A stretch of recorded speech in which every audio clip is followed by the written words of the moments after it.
Hello everyone. So mag-reveal lang ko sa ulam ko ngayon. Ito po yung ulam ko. Sardinas Youngstown.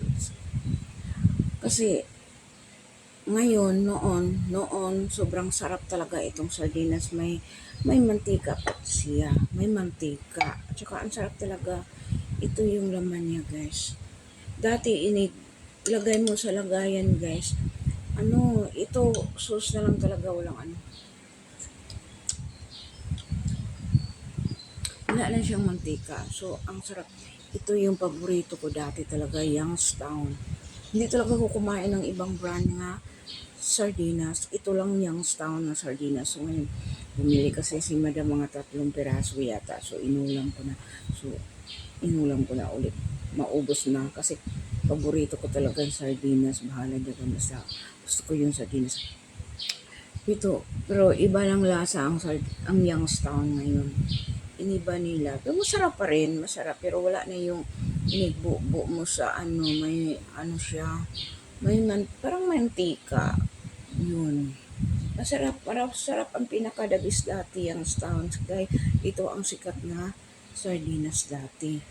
Youngstown. So, paborito. Ito talaga, bumili ako sa tindahan. Youngstown akong alam mo ba, noon na mag-operasyon pa ang papa ko. Tapos pag uwi nila galing operasyon, ang dami siyang dala ng sardinas. Alam mo ba kung magkano? Nabutan ko siya 90 centavo pala kasi nakatatak dito sa label ito lang. Nakatatak dito sa ibabaw 90 centavo. So dami silang corn beef. So mga local lang nga corn beef. Pero dami kasi tapos nila operation sa Marawi, sa Munay, kapag may magre-region na mag-operation sila doon.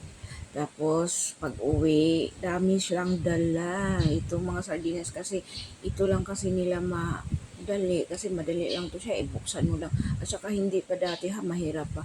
Anuhin po man ang abridor. Pero ngayon, social na kasi may na siya, may abridor. Ganun mo na lang siya. Iangat mo lang mabuksan na. So, hiniguwi ng papa ko. Ang dami siya dala to. Pero may tatak pa dito 90 centavo.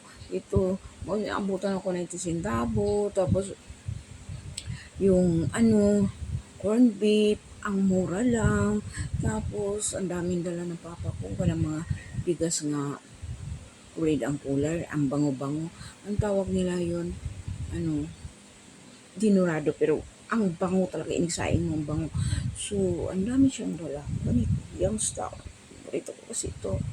Pero ngayon, mahal na guys. 90 centavo to 30 pesos. Di ba ang layo lang? Mura pa noon. Ngayon, sobrang mahal na. 30 pesos. Hindi ka pareha. Depende sa brand. Di ba? Yun. Masarap kasi yung Youngstown, ang pinakaluma nga endorsement sa RPE line. Tanda-tanda ko talaga lahat mula bata pa ko 3 years old. Tanda ko lahat ng nangyari. So, kahit hindi ako matalino.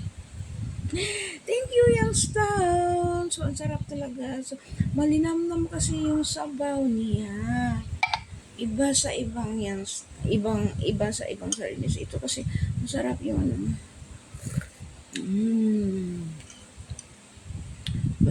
walang gisa-gisa guys. Nilagyan ko lang siyang unting asin at saka suka. Yun ang yun. Thank you, Youngstown. My favorite Youngstown. Oh, lalo. Sarap.